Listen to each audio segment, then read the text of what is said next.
Kira-kira konten-konten yang kayak gimana yang paling laris sekarang ini ya? Konten yang kayak gimana yang orang mau share dan nonton berulang-ulang ya? Gue nggak mau ngasal bikin konten. Gue mau konten gue laris dan dikonsumsi sama banyak orang. Selamat, lu klik video yang tepat. Hai guys, gue Bagas. Welcome to Home for Creators, tempat creators tumbuh bareng. Channel ini upload setiap hari Senin, Rabu, dan Jumat jam 6 sore. Kita banyak bahas tentang creators ekonomi, gimana caranya dapat duit dari konten, gimana caranya punya karir sosial media yang sustainable, dan banyak hal lagi. So, buat kamu yang penasaran dan mau belajar lebih banyak, klik tombol subscribe. Sebagai content creator atau orang yang baru mau mulai bikin konten, pasti kita pengen dong konten kita dikonsumsi oleh lebih banyak orang. Kita mau video kita banyak yang share, banyak yang komen, orang merasa dapatkan sesuatu dari konten-konten kita. Nah, pertanyaannya, konten yang kayak gimana sih? Atau video yang kayak gimana sih yang dibutuhin sama banyak orang, yang diminatin oleh banyak orang? Pastinya ini yang jadi pertanyaan kita semua kan? Nah, di dalam video ini kita akan bahas konten yang kayak gimana sih, video yang kayak gimana sih yang udah pasti diminati oleh banyak orang. Ini dia 5 jenis konten yang udah pasti rame banget dan wajib banget kamu buat. Dan poin kelima adalah poin yang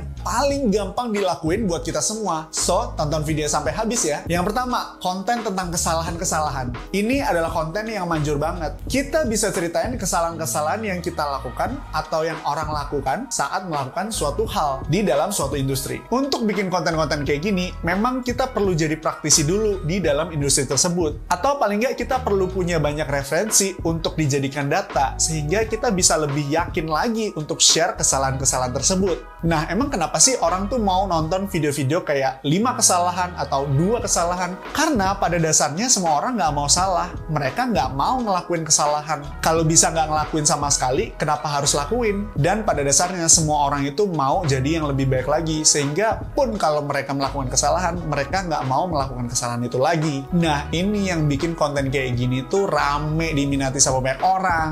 Nah, secara tidak langsung ketika kita share kesalahan-kesalahan yang kita lakukan atau orang lain lakukan, kita lagi nunjukin sisi vulnerability kita, bahwa manusia itu bisa salah loh, kita bisa salah loh. Dan ketika kita berhasil menjelaskan kesalahan-kesalahan itu dan mencegah orang melakukan kesalahan-kesalahan itu, kita akan dipandang sebagai expert karena kita bisa kasih tahu mereka gitu, jangan sampai ngelakuin kesalahan ini. Nah, contohnya misalnya video Mas William yang kayak gini.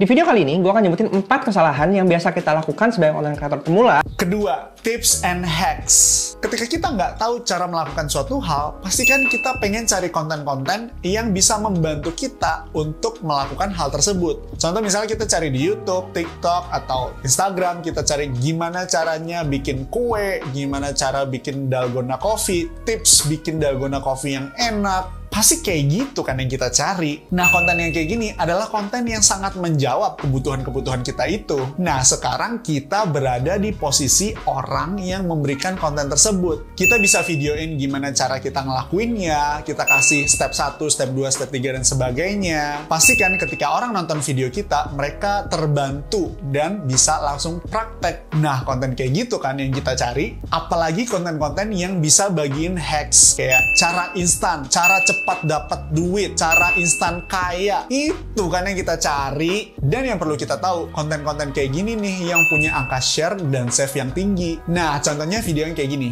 Tips buat kamu yang takut banget kontennya dicuri sama orang lain. Ketiga, video transformasi. Pernah nggak sih lihat video yang kayak sebelum puberti, sesudah puberti, sebelum diet, sesudah diet, sebelum pakai skincare, sesudah pakai skincare. Dari konten-konten kayak gini, ini bisa membantu orang-orang untuk bisa percaya bahwa suatu hal itu mungkin loh, bahwa suatu produk itu beneran bagus loh, bahwa defisit kalori itu bisa beneran bikin kurus loh. Kadang orang tuh perlu lihat possibility dari suatu hal. Tadi balik lagi, pada dasarnya semua orang tuh mau jadi lebih baik. Jadi kalau ada satu hal yang membantu mereka untuk bisa lebih baik, pasti mereka mau lakuin. Nah, contoh lain misalnya video kayak gini. Fotonya pakai flash. Nanti gua tunjukin hasilnya leftover seperti apa.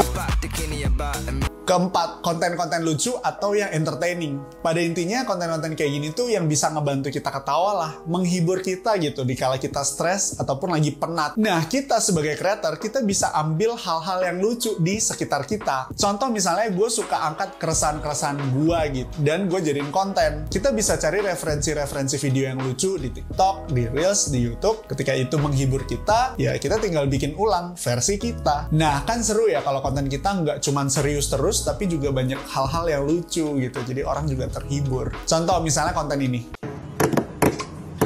Ku pekerja kreatif, freelance kerjaanku banyak. Nah, poin kelima yang paling gampang dilakuin yaitu news.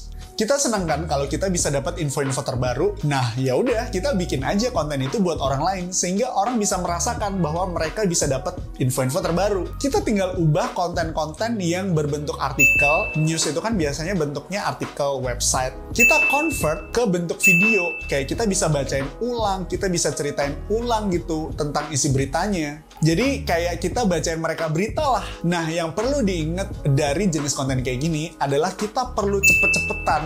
Karena news itu cepet, kita harus bikin cepet sebelum orang lain bikin videonya duluan. Dan ingat, jangan ketiplek.